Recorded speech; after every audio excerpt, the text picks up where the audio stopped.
ଏବେ ଦେଖିପାରୁଥିବା ନ୍ୟୁଜ୍ ମାନଙ୍କରେ କି ବାଂଲାଦେଶୀ ହିନ୍ଦୁମାନଙ୍କ ଉପରେ ତାଙ୍କ ଇସଲାମୀ ଲୋକମାନେ ଆଟାକ୍ କରୁଛନ୍ତି, ବିଭିନ୍ନ ପ୍ରକାର ରେପିସ୍ ଚାଲିଛି ଆଉ ହଇରାଣ କରୁଛନ୍ତି। ତ ସେମାନେ ନିଜ ଜୀବନ ବଞ୍ଚାଇବା ପାଇଁ କି ସେମାନେ ଆମ ଭାରତ ବର୍ଷକୁ ଏଣ୍ଟ୍ରି କରୁଛନ୍ତି, ମାନେ ବାଂଲାଦେଶୀ ହିନ୍ଦୁମାନେ। ତ ମୋ କହିବା କଥା, ଯଦି ଆମ ଇଣ୍ଡିଆରେ ଯଦି ଆଟାକ୍ ହେଲା ହିନ୍ଦୁମାନଙ୍କ ଉପରେ, ତ ଆମର ତମେ ହିନ୍ଦୁ କୁଆଡ଼େ ଯିବ?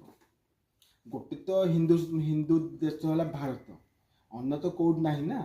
ତ ବାଂଲାଦେଶୀ ହିନ୍ଦୁମାନଙ୍କ ଉପରେ ଯେଉଁ ଅତ୍ୟାଚାର, ସେମାନେ ବାଂଲାଦେଶ ଛାଡ଼ିକି ଆମ ହିନ୍ଦୁସ୍ତାନକୁ ଆଇଲେ। ତ ହିନ୍ଦୁସ୍ତାନୀୟ ଯେଉଁ ଅଛନ୍ତି ହିନ୍ଦୁମାନେ, ତାଙ୍କ ଉପରେ ଅତ୍ୟାଚାର ହେଲେ ସେମାନେ କୁଆଡ଼େ ଯିବେ? ତ ଏବେ ବି ଟାଇମ୍ ଅଛି ଭାଇମାନେ, ସବୁ ଏକାଠି ହୁଅ ହିନ୍ଦୁମାନେ।